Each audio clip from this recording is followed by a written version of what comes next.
ಇಂದು ಬೆಳಗ್ಗೆ ದೆಹಲಿಗೆ ಮಲ್ಲಿಕಾರ್ಜುನ ಖರ್ಗೆ ಅವರು ತೆರಳುತ್ತಾರೆ. ಖರ್ಗೆ ಅವರು ದೆಹಲಿಗೆ ತೆರಳುವ ಮುನ್ನ ಡಿಕೆ ಅವರ ಜೊತೆಗೆ ಮಾತುಕತೆ ಕೂಡ ನಡೆಯುತ್ತೆ.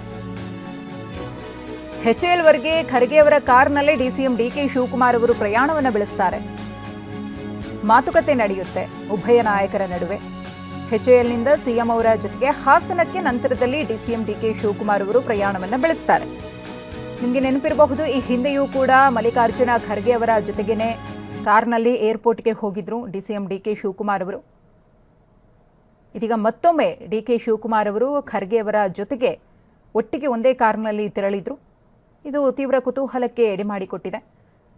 ಏನಾದರೂ ನಾಯಕತ್ವ ಬದಲಾವಣೆಯ ವಿಚಾರಕ್ಕೆ ಸಂಬಂಧಪಟ್ಟಂತೆ ರಾಜ್ಯದಲ್ಲಿ ಕಾಂಗ್ರೆಸ್ ಸರ್ಕಾರ ಅಧಿಕಾರಕ್ಕೆ ಬರುವಂತಹ ಸಂದರ್ಭದಲ್ಲಿ 2.5 ವರ್ಷ ಅಂತ ಹೇಳಿ ಅಧಿಕಾರ ಹಂಚಿಕೆಯ ಬಗ್ಗೆ ಮಾತುಕತೆ ಆಗಿತ್ತಾ, ಅದರ ಒತ್ತಡವನ್ನು ಹಾಕುವಂತಹ ಒಂದು ಆಯಾಮನ ಇದು ಅನ್ನೋ ಕುತೂಹಲವೂ ಕೂಡ ಮನೆ ಮಾಡಿತ್ತು. ಖರ್ಗೆ ಅವರ ಜೊತೆಗೆ ಡಿಸಿಎಂ ಡಿಕೆ ಶಿವಕುಮಾರ್ ಅವರು ತೆರಳಿದಂತಹ ಸಂದರ್ಭದಲ್ಲಿ, ಅದರಲ್ಲೂ ಪ್ರತ್ಯೇಕವಾಗಿ ಏನಾದರೂ ಈ ರೀತಿ ಭೇಟಿಯಾದರೆ ಹೈಕಮಾಂಡ್ ಮಟ್ಟದ ನಾಯಕರನ್ನ ಒಂದಷ್ಟು ಕುತೂಹಲಗಳು ಕೂಡ ಮನೆ ಮಾಡುತ್ತೆ. ಹಾಸನ ಸಮಾವೇಶದಲ್ಲಿ ಸಿದ್ದರಾಮಯ್ಯ ಮತ್ತು ಡಿಕೆ ಶಿವಕುಮಾರ್ ಅವರು ಮಾರ್ಮಿಕವಾಗಿ ಮಾತನಾಡಿದ್ದಾರೆ. ನಾನು ಮಾತು ಕೊಡಲ್ಲ, ಒಂದು ವೇಳೆ ಮಾತು ಕೊಟ್ರೆ ಮಾಡೇ ಮಾಡ್ತೀನಿ ಅಂತ ಹೇಳಿ ಕೊಟ್ಟ ಮಾತನ್ನ ಪ್ರಸ್ತಾಪಿಸಿದ್ದಾರೆ ಭಾಷಣದ ಸಂದರ್ಭದಲ್ಲಿ ಸಿಎಂ ಸಿದ್ದರಾಮಯ್ಯ. ಹಾಗೆಯೇ ಡಿಸಿಎಂ ಡಿಕೆ ಶಿವಕುಮಾರ್ ಅವರು ಮುಂದಿನ ದಿನದಲ್ಲಿ ಹೊಸ ಪರ್ವ ನಿರ್ಮಿಸಲು ಸಜ್ಜಾಗೋಣ ಎಂದಿದ್ದಾರೆ. ಉಭಯ ನಾಯಕರ ಈ ಮಾತಿನ ಮರ್ಮದ ಬಗ್ಗೆ ಇದೀಗ ಮತ್ತೊಂದು ಚರ್ಚೆ ಶುರುವಾಗಿದೆ.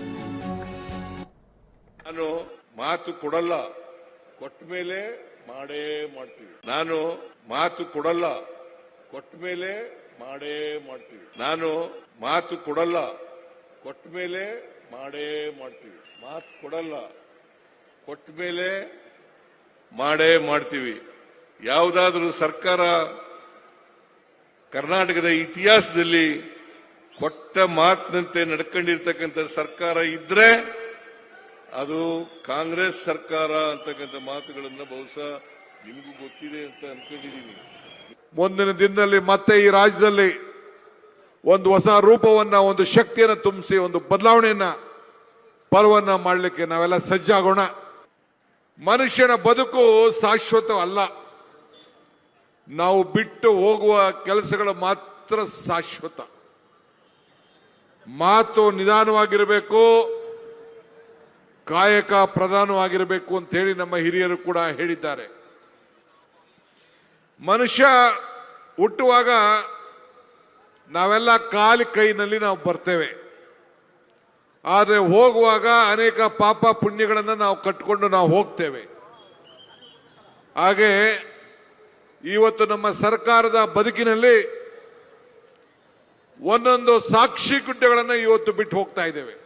ನಾನು ಯಾವಾಗಲೂ ಒಂದು ಮಾತು ಹೇಳ್ತಾ ಇರ್ತೀನಿ, ದೇವರು ವರನೂ ಕೊಡುವುದಿಲ್ಲ, ಶಾಪನೂ ಕೊಡುವುದಿಲ್ಲ, ಅವಕಾಶ ಮಾತ್ರ ಕೊಡ್ತಾನೆ ಅಂತೇಳಿ ಹೇಳ್ತಾ ಇರ್ತೇನೆ. ಆ ಅವಕಾಶ ಕೊಟ್ಟಂತ ಸಂದರ್ಭದಲ್ಲಿ ನಾವು ಏನು ಮಾಡ್ತೀವಿ ಅಂತ ಬಹಳ ಮುಖ್ಯ. ನಮ್ಮ ಹುಟ್ಟು ನಮ್ಮ ಕೈಲಿಲ್ಲ, ಆದರೆ ಗುರಿ ಮುಟ್ಟೋದು ಮಾತ್ರ ನಮ್ಮ ಕೈಯಲ್ಲಿದೆ. ಆ ಕೆಲಸ ಇವತ್ತು ನಮ್ಮ ಸರ್ಕಾರ ಇವತ್ತು ನಾವು ಮಾಡ್ಕೊಂಡು ಬರ್ತಾ ಇದ್ದೇವೆ.